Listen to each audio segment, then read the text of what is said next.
I have spoken to doctors, nurses, many women who've given birth to children, and all of them say the same thing.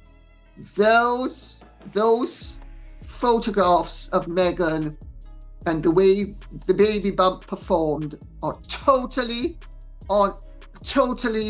unexpected, and they're not aware of any baby, any pregnant woman who is genuinely pregnant having her bump perform the way Meghan's has performed. A storm is building inside the palace, and this time it is impossible to ignore. Lady C has dropped explosive claims about a supposed investigation involving Archie and Lilibet, and Meghan's reaction is turning heads fast. So what is really happening behind closed doors? And why is this all escalating right now? Sources close to the situation are hinting that this goes way deeper than expected, with new questions popping up that could change how everything is seen moving forward. New question marks over the veracity of Princess Lilibet's birth certificate, and it also raises serious concerns about whether Meghan Markle has been honest with the public about her daughter's birth. Doubts are starting to creep in, and people are watching closely to see what comes next.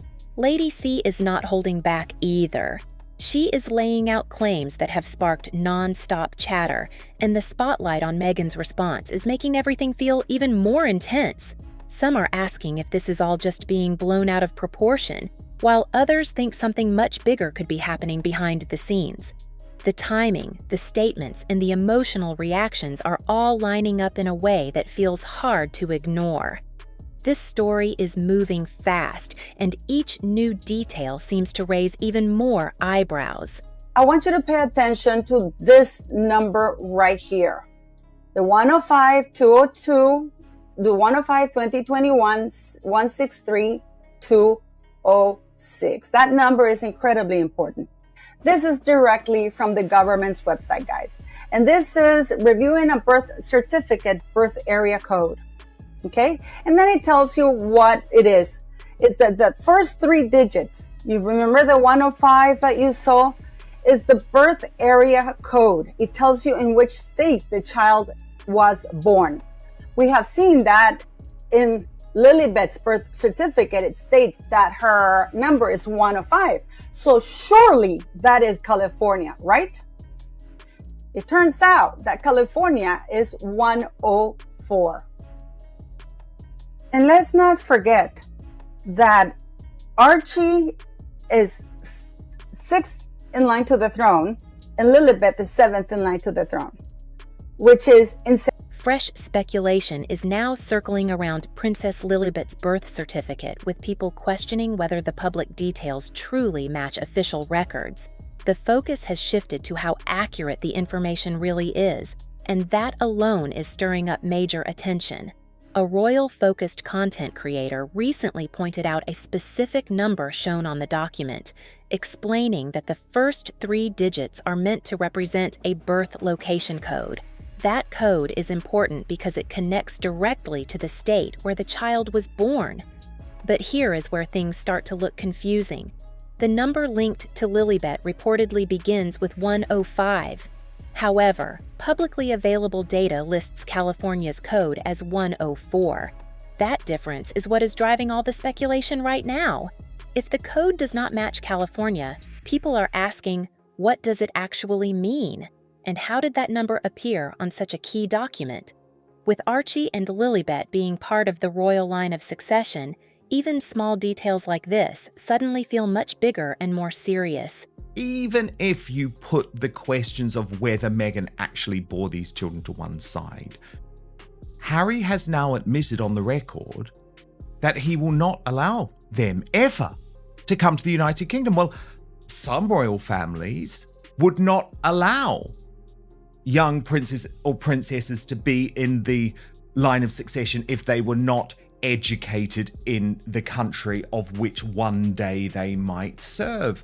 Critics are now zeroing in on what they see as multiple inconsistencies in the paperwork, saying something just does not add up. At the same time, Others are pointing out that it could still be a simple administrative slip, but even that explanation is now getting picked apart from every angle. Now the spotlight shifts to an even more surprising claim. Some are suggesting that the birth location tied to that code might not be California at all. The number 105 is being linked to Colorado, and if that turns out to be accurate, it directly clashes with the widely shared story that Lilibet was born in Santa Barbara. That is where things start to feel messy. Meghan and Harry had already shared a clear timeline, naming the hospital and even giving personal details about the day. At the time, those details made everything feel complete, but now people are comparing them to the document codes and starting to question how well everything lines up. More details are adding extra layers to the confusion. The medical professional connected to the birth reportedly stepped away from her practice not long after, which has sparked curiosity and pushed even more conversation online. When people look at all these points together, some feel like there are just too many gaps to brush off. Because Archie and Lilibet are part of the royal line of succession, expectations around transparency are naturally higher. All other royal babies in the line of succession have had their births signed off. Princess Eugenie, Princess Beatrice, Sarah York, Diana Wales, Catherine Wales, you name it. Everybody knows where the babies came from, at what time, with proof. The only two children that there is no proof for is Prince Archie Bunker and Princess Lily. You better hope that she's really entitled to what they claim she's entitled to. Royal births are usually backed by clear confirmation and consistent records, leaving little room for mix-ups or confusion. That is exactly why this situation is getting so much attention right now, as people keep pushing for direct and simple answers. Now the conversation takes an even sharper turn. Some are pointing to what they see as a major gap, claiming there is no publicly verified proof for the births of Archie and Lilibet compared to other royal children. That claim alone is enough to spark serious debate, especially when royal births are usually so well documented. The argument being pushed centers on public interest.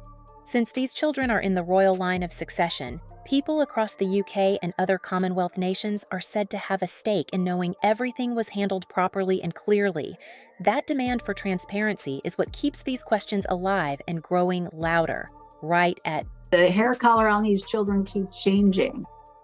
Where, there's one picture where this alleged Lilibet has sort of a sandy blonde hair from a distance. And then she's got bright, stark red curly hair. We don't know if, the Sussex squad and PR have photoshopped some of it.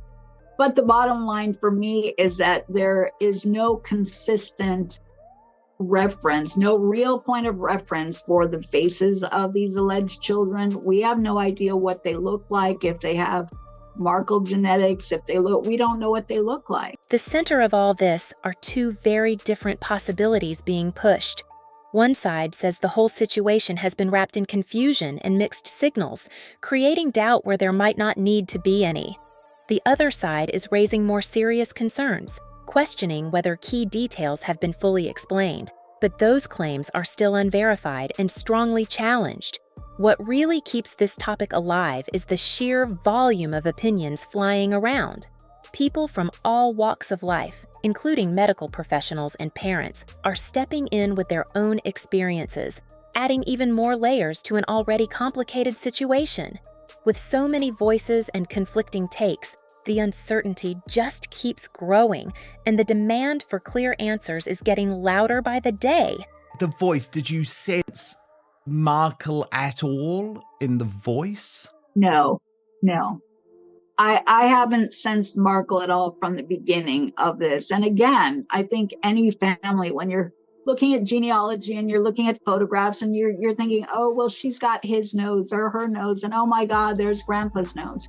We haven't seen any photographs to use as identifying point of references for family genetic traits. So we're left thinking, okay, are these stand-ins? Do they not want the real children seen? What's the deal? But we cannot say that these are Markle children. Then the focus shifts to visuals that have already caused a stir online. Some critics point to past photos and argue that the pregnancy appearance did not look consistent to them, saying it raised questions in their minds.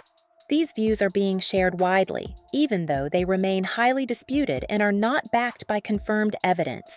From there, attention moves straight to the royal line of succession. And this is where things heat up even more. Official records still clearly list Prince Harry, Archie, and Lilibet in their positions, exactly as shown by the royal family. That is what makes everything feel so unresolved, because despite all the chatter and speculation, nothing official has actually changed. There is also growing talk about how different members of the royal family might see the situation. It is being suggested that King Charles prefers to keep tensions low, while Prince William, as a future king, might take a firmer approach if things ever required it. That contrast alone is sparking more curiosity about what could happen next. Another angle in this debate focuses on the children's connection to the UK. Some are questioning whether being raised outside the country could one day affect expectations tied to royal roles. And that idea is opening up calls for a much bigger public discussion. Is she purposefully now trying to take on the royal family? Yes, I think this is one of her things where she says, look, I can do anything much better than you. And the Queen is now no longer here. She realises it's such a good time because King Charles won't get involved with that because he's not well and he's got plenty to do. And William and Catherine, they've got their own issues and problems and very busy, and their children. So she's just done it and is probably roaring with laughter how clever it is. It's not just making a mockery of the royal family. They're making a mockery of the United States Constitution. Correct. That prohibits the use of royal titles, especially in American politics. And Harry and Meghan, can't be ignorant to this fact. They've used the titles against congressional advisement on continuum, preceding public, even political speeches. So they simply can't do it. It creates a false sense of elevated status and reliance that the public have. At the same time, it is clear this topic connects to a much larger and more sensitive conversation about tradition, identity, and how long-standing institutions adapt over time. Now the discussion is starting to stretch far beyond the royal family, moving into an even wider and more complex issue. There is a growing concern that opening a public debate about the line of succession could spiral into something far bigger than expected. Once conversations like this hit the public space, they rarely stay controlled, and that is exactly what has people on edge. The argument being pushed is that once these questions go public, they can quickly ignite intense disagreements. Different voices jump in, each pushing their own angle, and suddenly it is not just about succession anymore, it becomes a wider debate about the monarchy itself. That kind of chain reaction is being called risky, especially at a time when opinions are already sharply divided. Photograph we've seen of the alleged children, their hair color changes, their height and body type changes, their face changes. So this is just, some random voice. All we saw was some little hand that seemed so small, it didn't seem like it belonged to a 3-year-old. So much was inconsistent about this that, I just think it's a kind of a turnoff. I'm not buying. Meghan Markle's daughter doesn't speak at all like a 3-year-old. Who owns the voice? It will show up much better if we hear several sentences, and then you hear Meghan in this interview saying, beautiful. I mean, what's going on? Well, I think she's always wanted to show that the children are much cleverer than they are for their age. They might be very clever, but all sorts of things that Archie, I think, is going fishing and catches fish, all sorts of strange things that they manage to do all by themselves because they're their children. Another major point being raised is just how complex the system really is. Unlike simpler setups, decisions in the UK are not made with a single move. Because the king is head of state across multiple countries, any serious change would involve more than one nation, making the situation way more complicated than it might first appear. At the same time, not everyone even wants this conversation to go further. Some believe pushing it could create unnecessary tension and stir up problems that do not need to exist, while others argue that transparency should come first, no matter what. That clear divide in opinion shows just how sensitive this topic is and why it keeps triggering strong reactions. The focus then shifts to public opinion, and the numbers are raising eyebrows. Recent polls suggest the royal family still holds solid support, while Harry and Meghan are facing noticeably lower approval ratings. That gap is adding even more pressure to an already heated situation, and it is making the overall conversation feel even more charged. Then comes a much more serious angle that people are quietly bringing up. There is concern about what could happen in a rare and unexpected situation, and that is where things start to feel even more intense. Meghan is commercializing her kids, she's pimping out her children. You're Prince Harry's biographer. We both know there's no way he's happy about it. No way. He talks about social media being like a death zone for children, yet here are his children all the time being put up on social media by Meghan. She doesn't obviously care what Harry thinks because he doesn't want this. One of the main things in his life is not to have children that can be seen by people because he feels something could happen like happened, God forbid, to his mother. The idea being discussed is that royal travel protocols exist for a reason. There have long been warnings about senior family members not traveling together, all to protect the stability of the line of succession. Those precautions have been known for years, but now they are suddenly back in focus. The concern itself is simple but powerful. If something completely unforeseen were to happen, it could create a situation that the public might find difficult to accept. Even though it is unlikely, the fact that it is being talked about shows just how serious the wider conversation around the future of the monarchy has become. At the same time, others are pushing back hard on how realistic that scenario really is. They argue the chances of something like that happening are extremely low, and that the system is far more stable than dramatic conversations make it seem. Still, the fact that these ideas are even being discussed shows just how much attention and scrutiny the royal family continues to face. The discussion then swings back to royal travel and the risks tied to it. A past example gets brought up involving Princess Diana, who chose to travel with her child despite earlier concerns being raised. That decision has now become part of a bigger conversation about how seriously these long-standing safety protocols should be taken today. Meghan is gradually showing more and more of them, and I don't think she cares whether what he feels or what he doesn't feel. The other thing, of course, is to not do what she's doing, which is advertising herself, because he thinks it's very, very bad for everyone, but she wants to do it for herself, and never mind the children. When Harry was asked about what he feels now about children with social media, he said, "Oh, mine are too young to do anything about that yet," which was just passing the question. Attention then shifts to Prince William, with claims that he still travels with his family despite advice designed to protect the line of succession. He is known for being experienced and confident, but critics are quick to point out that no level of skill can fully control every possible risk, especially when it comes to unexpected mechanical issues. Real-world incidents are also being pulled into the conversation to back this up.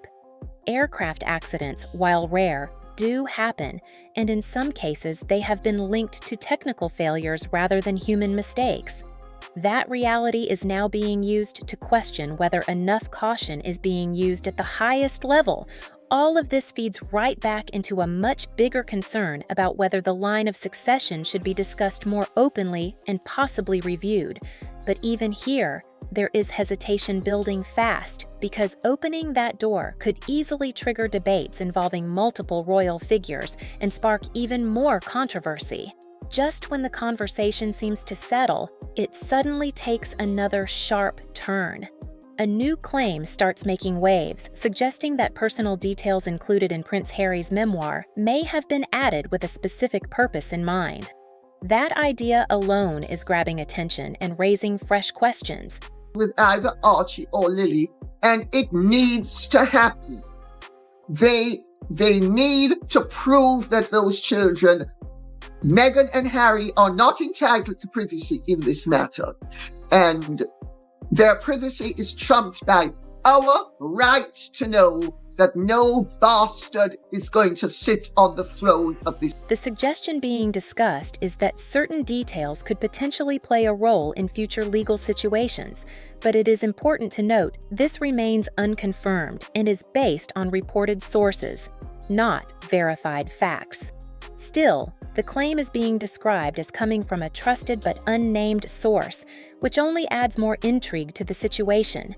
From there, the tone sharpens even more, as this controversial angle keeps gaining traction and pulls the conversation into an even more intense spotlight. Meghan is being described by some commentators as highly calculated and sharply focused, with claims that she handles major decisions in a very deliberate way. These opinions are often backed by references to past professional ties and media coverage, all coming together to paint a picture of someone who plans every move carefully. There are also claims about how relationships within Harry's life may have shifted over time.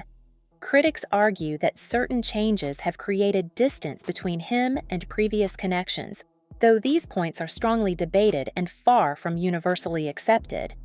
Adding even more buzz to the situation is a reported media claim about possible future projects linked to a potential separation, which has people watching closely. They decide, okay, well, we have to come out and show the baby in some way, but we're not coming out to the street.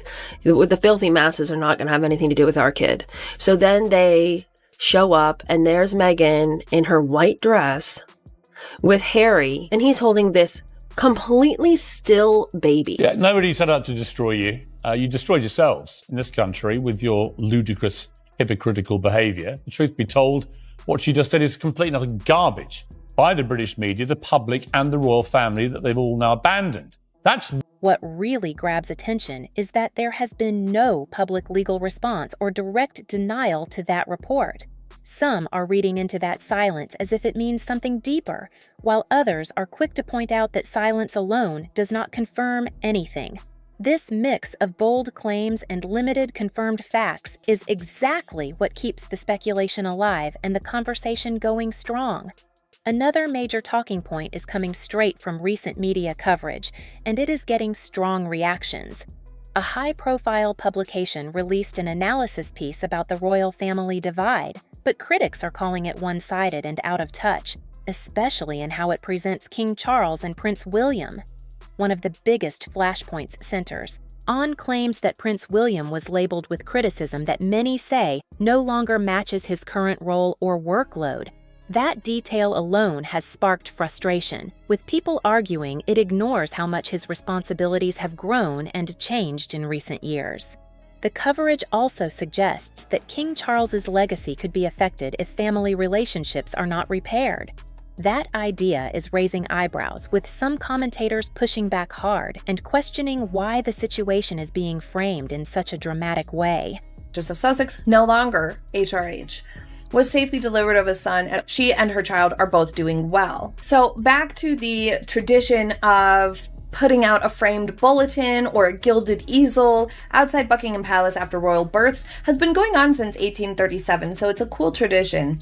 And George, Charlotte, and Louis' easels listed the doctors' names with signatures, birth weight and time, and referenced the royal family. Well, Harry and Meghan have never provided any evidence for that highly incendiary claim. It's not like they haven't had the chance to.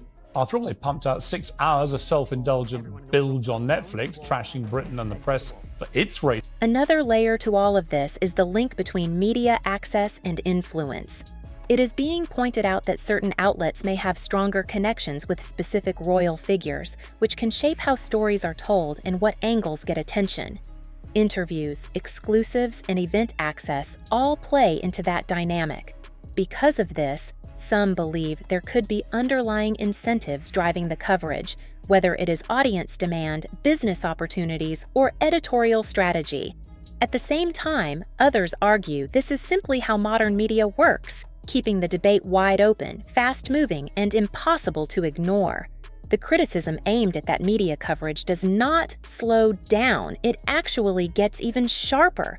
Some commentators are now openly questioning the outlet's credibility, arguing that the way the story was framed feels more like clear bias than balanced reporting. That frustration is building fast, especially among those who believe the narrative is being pushed in a very specific direction. Another detail raising eyebrows is the choice of commentary included in the piece. A former royal correspondent was quoted suggesting that King Charles's legacy could be judged by his ability to maintain family unity. It sounds simple on the surface, but critics argue it oversimplifies a much deeper and more complicated situation. Things were dealt with a bit more, you could call it aggressively, when it came to errant members of a royal family. You sent them off to war and hoped that war took care of the rest, sort of thing. And so I think in this sort of modern era, you do actually need some way to, discipline may sound like a harsh word, but to share with them, hey, you're part of this. You have to be a situation like Harry, because Harry and Meghan left in part because they thought they could just do whatever the heck they wanted. Nobody was going to tell them no. Putting pressure on one side while ignoring the bigger picture. There is also strong pushback on how blame is being handed out overall. Some voices are insisting that the tensions within the royal family did not just appear out of nowhere, and that years of public criticism and high-profile media appearances have played a major role in shaping the current situation. At the core of all this is a much bigger clash over accountability and perception. Who is actually responsible for repairing these relationships? How much should public image influence private decisions? And is the media showing the full reality, or just the version that grabs the most attention? These questions are keeping the debate loud, divided, and far from settled. The focus then shifts toward King Charles' long-term impact, and this is where a strong defense starts to build. Is that these children are being raised in some type of freak show. It's like they are Michael Jackson's children who were paraded to the world but covered up in masks. Yeah, but then remember, he covered their identities and their faces and masks, So of course they're very likely to be messed up, growing up with such messed up parents who are using them in such a mucked up manner. So that's the first thing I would say.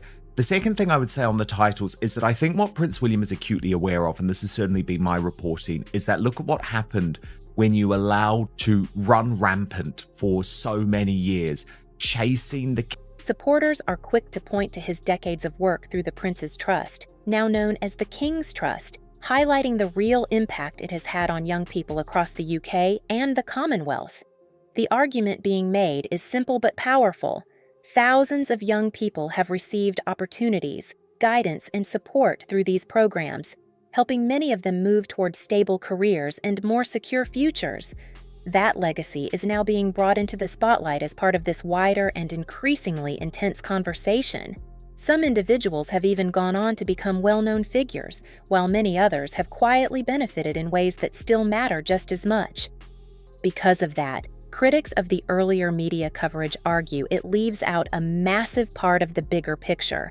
They say focusing only on family tensions while overlooking years of charitable work creates a version of the story that feels incomplete and unbalanced.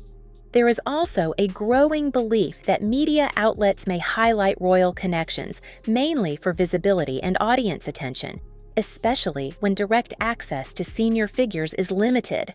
According to some voices in this debate, that dynamic can shape how stories are framed and which angles get pushed to the front.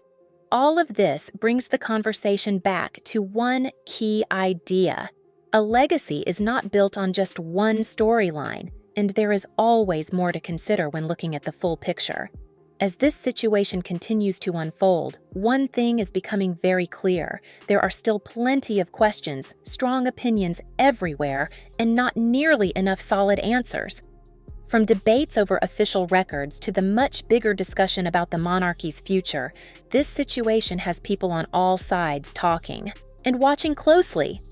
What makes it even more intense is how fast new claims and reactions keep showing up. Just when it feels like things might calm down, another detail drops and pulls everyone right back into the spotlight. With so much attention and pressure surrounding it, it is no surprise this is not fading anytime soon. Now the spotlight shifts to you. Do you think these concerns are being blown out of proportion, or do they deserve a deeper look? Drop your thoughts in the comments and join the conversation. If you found this breakdown worth your time, hit that like button, subscribe to the channel, and share this with anyone following the story. Every bit of support helps keep these discussions going and brings more attention to what is unfolding. Stay locked in, because if new details come out, and they likely will, you can expect more updates as every twist continues to unfold.